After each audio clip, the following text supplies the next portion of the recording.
All right, what's up, everyone? Welcome back to the Jazz Piano School podcast. This is going to be episode number 197. My name is Brendan Lowe, creator and founder of Jazz Piano School. So clearly we have a big monumental moment coming up. That's going to be our 200th podcast episode. When I started Jazz Piano School about 5 years ago, I never thought I would get to this point, but here we are, right? A little consistency, some discipline. We are going to be at 200 podcast episodes. So what I'm going to do for that, and I just want to start letting you guys know now, is that I'm going to be giving away all of our practice materials that we've ever done in one PDF, in one book, so that you can have them as you're going through all the podcasts, right? You don't have to continuously look for them, search for them, find them, download them. You'll have them all in one PDF, and you can use that for all of our podcasts. Now, we don't have practice materials for all of them, but we have over 100 different documents, right? And wouldn't it be nice to have it all in one place, one book? Of course it would. So tune in to the 200th podcast coming up very, very soon, and I will tell you how to get our complete podcast practice materials book during that particular podcast episode. Now, in this one, I'm going to be going over the 3 easy ways to create 3-note voicings. Now, this is going to be a very simple episode, but I'm also going to be going into the details of why 3-note voicings are important, where they fit into the grand scheme of things regarding your voicing repertoire, how to utilize them in tunes, how you should practice them. So I have a lot of great nuggets that are actually in this episode that go beyond just teaching you what a particular 3-note voicing is, which I'm sure a lot of you know already. So it's still great for a lot of advanced players out there. This episode is going to be really, really helpful. With that being said, let's dive right in. Here we go. All right, what's up, everyone? Welcome to the Jazz Piano School podcast, episode number 197. My name is Brendan Lowe, creator and founder of Jazz Piano School, and I'm your host as always. Thank you so much for being here. In this particular episode, I'm going to be going over the 3 simple, easy ways to create 3-note voicings, and I think there's a lot of mythology behind this and what they are, how they help, how they should be used, and a lot of students and even myself can kind of plow right into this terminology and other types of terminology, the Bill Evans voicings, McCoy voicings, not really know what their purpose is, what they're used for, how to expand upon them, how to create your own, and how to integrate them into your own playing so that you're using them with your own spirit, right? And not someone else's. Like, we want to make everything we learn our own. We want to know how to use it, manipulate it, and be flexible with it so that we can create something from our own heart, right? Our own soul, and express ourselves spontaneously. So that's the purpose that I want to show you, and that goes for a lot of jazz piano topics. But before I dive into that, I just want to say our 200th podcast episode's coming up very, very shortly. I'm going to be giving away all of our previous podcast materials in one PDF. All of our previous podcast materials for the last 200 episodes. And again, we don't have materials for every single episode due to some factors that I didn't actually start doing lessons. This was like 5 or 6 years ago until the 30th or 30-something podcast. It was just all audio, right? And then I was like, well, why don't I add lessons, video to it, right? So some of the episodes don't have materials and some of them are just lessons, but the ones that do, we have lots. I mean, I'm sure we have over 100 different types of practice materials, exercises, notation, checklists, all that good stuff. And it's super, super helpful. You won't have to go back and look for all of that. You won't have to, you'll just get it once and you'll get all of the previous podcast materials that we have up until 200. So that'll be super helpful, I believe, for everybody. So with that being said, I'm going to dive right into this episode. It's going to be an easy, quick one, which I know everybody loves in this day and age. So here we go.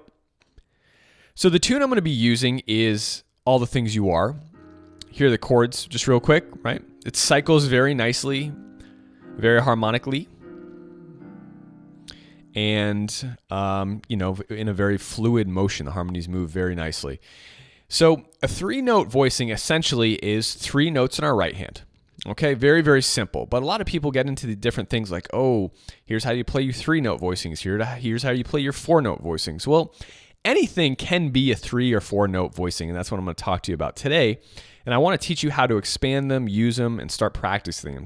So the first thing you want to do is you need your bass notes if you're going to practice these over a 2-5-1, a tune, or anything like that. So in this particular case, I'm using All the Things You Are. There are my bass notes, right? Easy peasy. So you just want to be able to do that. The second step is going to be you want to learn your shells for every particular chord. Now your shells are going to be the 3rd and 7th of a chord. So if I play my F minor 7 here, my shells are the 3rd and the 7th of the chord. In this case, it's going to be A flat and E flat. So I'm going to remove my root in 5th. Now I have my shells. It creates a beautiful, beautiful sound with our bass note already. Now, to create the essence of harmony, essentially we need 2 things, the shells and the bass note. Now, shells without a bass note can be lots of different things because the bass note is essentially what tells you what's on the bottom, right? So if I change this and, for example, and I make this, I put an A flat on the bottom, that's going to change the sound drastically, right? If I put a D on the bottom, that changes the sound drastically too. So you can clearly see you need to have your bass notes in order to have the bottom end support of harmonies at all time. You also need your shells. Now the shells dictate the quality of the chord. Now what do I mean by that? If I take an F minor 7, I change one of my shells to an A natural, I've completely changed the quality of the chord now. It's no longer minor, it's a dominant F7 chord. That's why the shells are so important in harmony. All right, so back to our 3-note voicings. We have our shells, we have our bass note. Now the next thing we're going to do is add a note to our voicing. Now which note do we add? What notes do we add? Well, we have 2 different choices I want to explain to you today. We can create a 3-note voicing just by adding chord tones. That's it, chord tones from the chord we're already playing. So literally, you can add the root, the 3rd, the 5th, or the 7th to your voicing. So here are my shells. You can pick. The great thing about this, and I want you to explore this, is that you're now spontaneously creating your voicing based on what you want. All right, we're going to talk about going through tunes in a second, but just come up with some voicings. I can do this. So I'm doubling my 3rd now on top. A flat, E flat. This is a gorgeous voicing. I could literally go through All the Things You Are playing this voicing.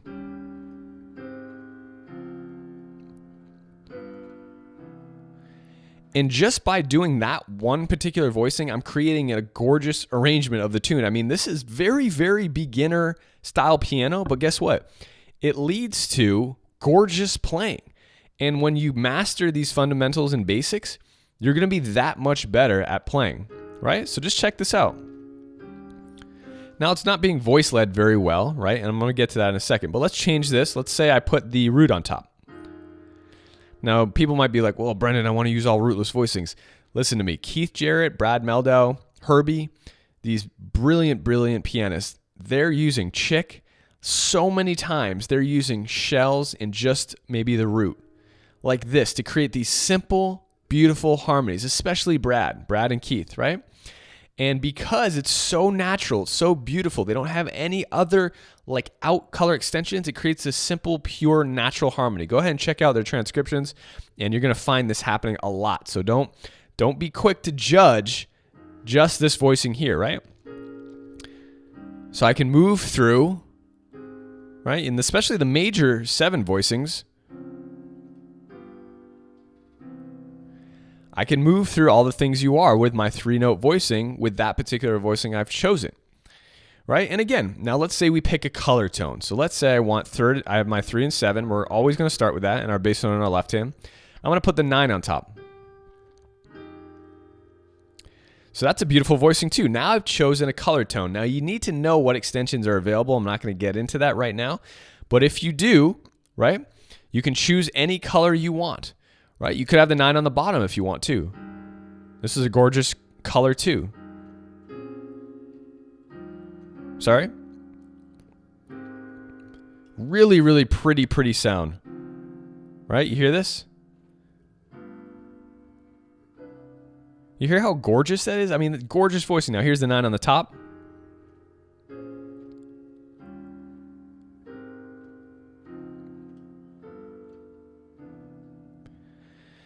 Now, this is why people really emphasize the importance of 3-note voicings, because they can create a really rich and gorgeous sound. And they are important, but I'm going to talk to you about a couple things more in the future about where this fits into your process of learning voicings. I wouldn't particularly recommend going directly to these as you're learning voicings. There's a lot of voicings that you want to learn in a systematic process to lead you up to this, because already, I'll tell you right now, you're starting to create, pick, and choose colors, which is a spontaneous act, right? And there's a lot of other things that need to be solidified, like walking or running. You need a lot of technical foundation of where you're placing your feet, where your arms are going, how you're starting to move before you start to choose and break out of the box, right? Which is exactly what we're doing right here. So I'm not going to get into that again, but that's just like my technical opinionated preference of where these particularly fit in. So they're not going to fit in really in the beginning of your learning. It's more towards the end after you've learned your rootless voicings, you kind of learn your drop twos, right? You've learned your upper structure triads, all that good stuff. Then you can kind of start to play around, and some people are going to be like, Brennan, this is so far down the road. Well, yes, but there is a rhyme and reason to that, which I teach in Jazz Piano School and in all the other particular podcasts. Anyway, here's our voicings. Back to this. So let's say I put the 11 on top, which is a beautiful voicing. Now the natural 11 can be used for minor 7 chords. So I have 3, 7, 11. Right? And then I'll do that for the same thing for my B flat minor 7. Now on my dominant 7, I have my sharp 11 because the natural 11 is the 4. Now, this sound I absolutely love. Some people will be like, you cannot play the 4 on a dominant chord. Well, I say to that, yes, you can. I love this. Now, here's the sound that the 4 and 3 mixed together creates over a dominant chord. So here's my 3, 4, 7, 1. Jacob Collier loves this sound. I love this sound. Lots of people love this sound. So if anyone tells you you can't, technically they're going to teach you, yes, you can't. But once you break past the barrier of knowing colors and knowing how to morph certain things, then you absolutely can.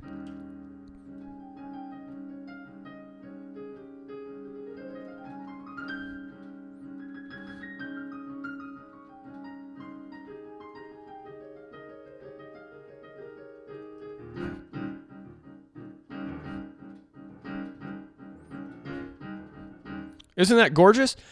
It's so gorgeous. It's like a wondering world of exploring, imagination, beautiness. It's such a gorgeous sound. So that is going to be, anyway, your 4 against 3. But in this particular fashion for your 3-note voicing, I'm going to use the sharp 11 because traditionally that is what's going to be taught, okay? Then we move to our A flat minor 7. I also have the sharp 11 up here. Sharp 11 here over our D flat major 7. Sharp 11 up here, which is going to be kind of hard for some people to reach. And then again, this. So what this sounds like, again, I'll play all the way through without talking.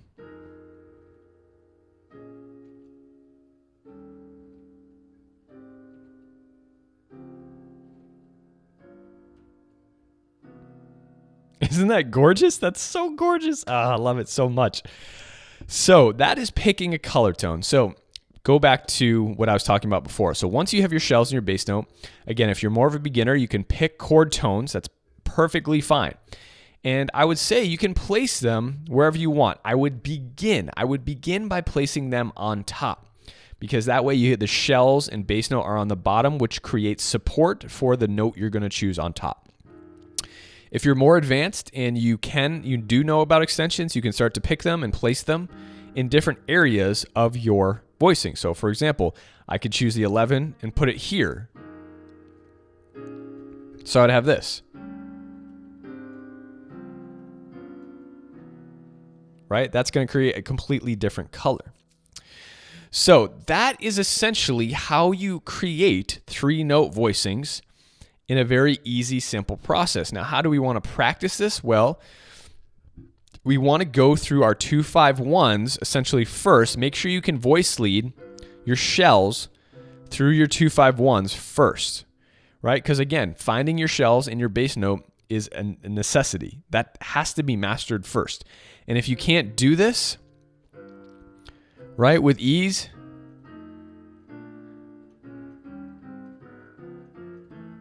right, this should be like clockwork. I'm not resolving here to my major, right? You should be able to do this in any which way. So you should have the 7 on the bottom, the 3rd on the top, or the 3rd and the 7 on the bottom. Excuse me, 7 on the top.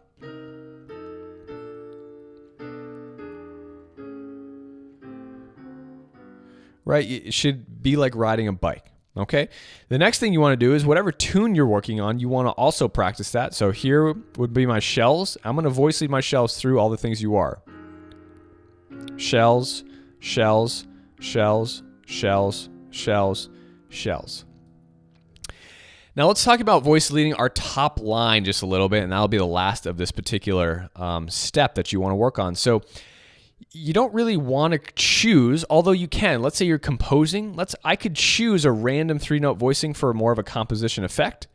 So I might go with the 11 on top here. And then let's say I voice lead to my shells of my next chord. Maybe I go with the 9 here. Right? So I have my shells and 9. So here's my 3rd, 7, 11 for my F minor. 9 in the middle here.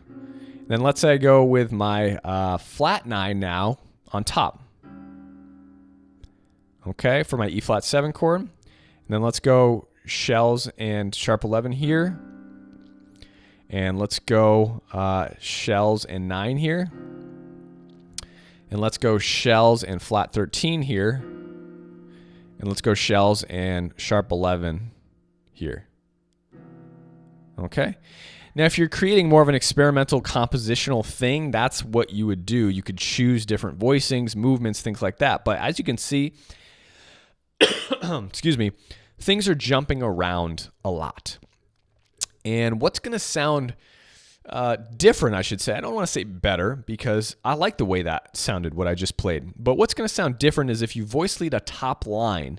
And I'd recommend starting out with this particular process first. Now, your goal is to choose a note on top and voice lead into the next shell with another 3-note voicing that voice leads this top line. So let's say I start out with a 9 on top. Now, my next set of shells in the B flat minor 7 is going to be this.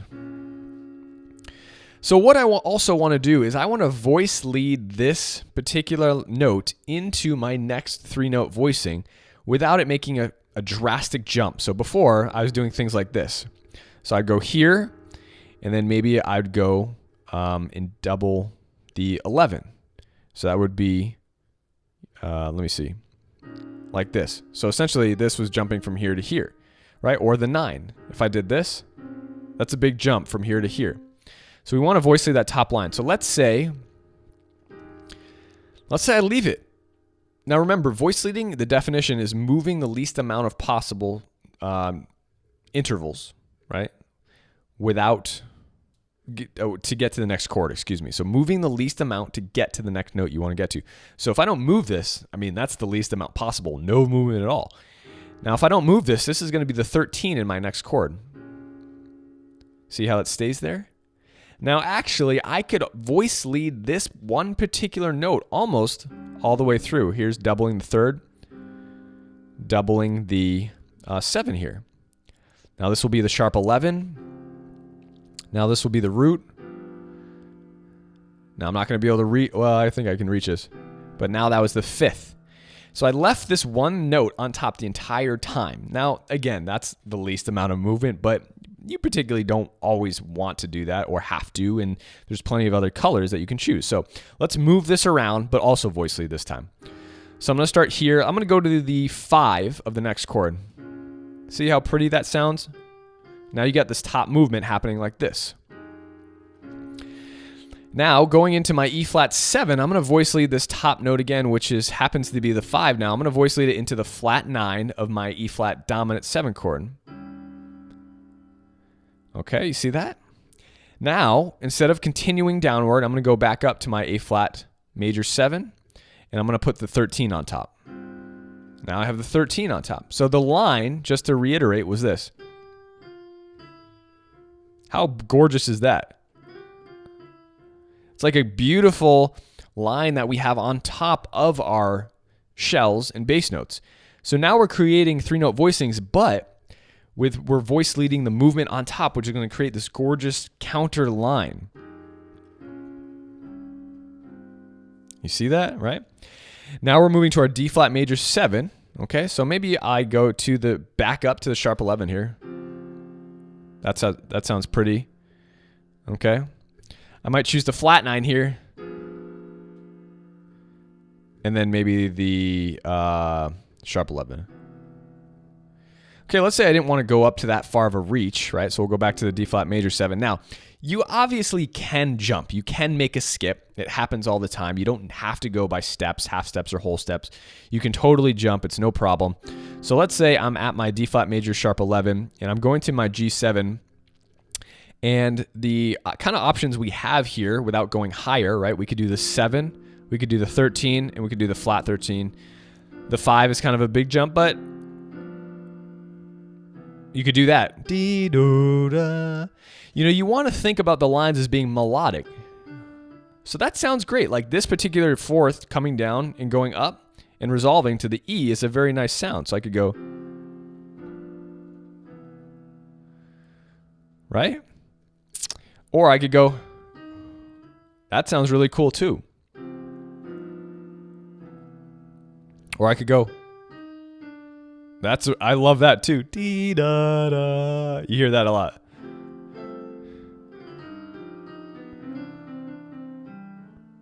Right? So from my D flat major 7, that sounds great. I'm going to stick with that. So here's what I composed, or essentially kind of practiced out, which you should be doing, right, to get used to this process. I had an F minor 7 with a 9 on top. I went to just a regular B flat with a 5 on top, which you should definitely add in. Feel free to add in chord tones. It makes it simple, beautiful, and pure.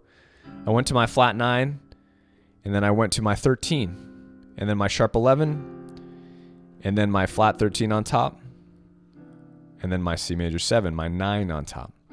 See that? So here's the line. Let me see if I can pick it out without playing the shells below. I had my 9. I'll just play the bass notes down.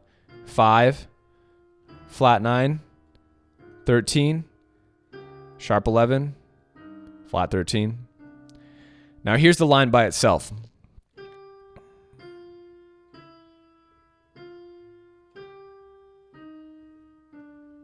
That's an improv line in itself.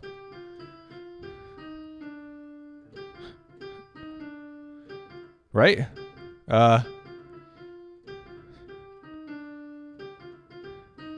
You know, that's a great line in itself, and it's happening on top of your voicings, right?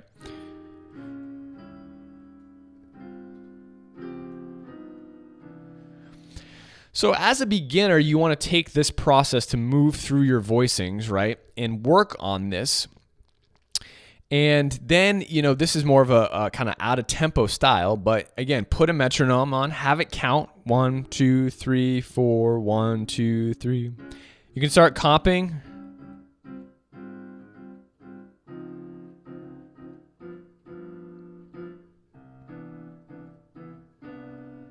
Right? And you can start making little rhythmic patterns with your 3-note voicing to practice your comping. And again, once you get used to a particular section, like we're just working on, you know, some measures right here, take the next group of measures in your tune and all the things you are, right? Right? And then you just keep going through the tune and working on particular blocks until you've gotten all the way through the tune, and then you can kind of start to spontaneously do it or comp through the tune at a very slow tempo, right? Start to switch it up. So maybe I do this, right?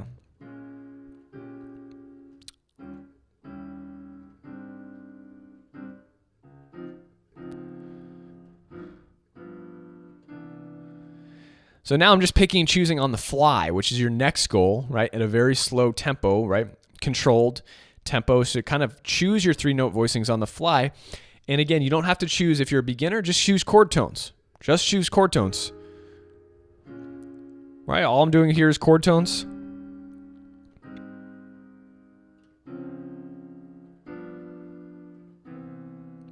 That way your mind doesn't have so many options, right?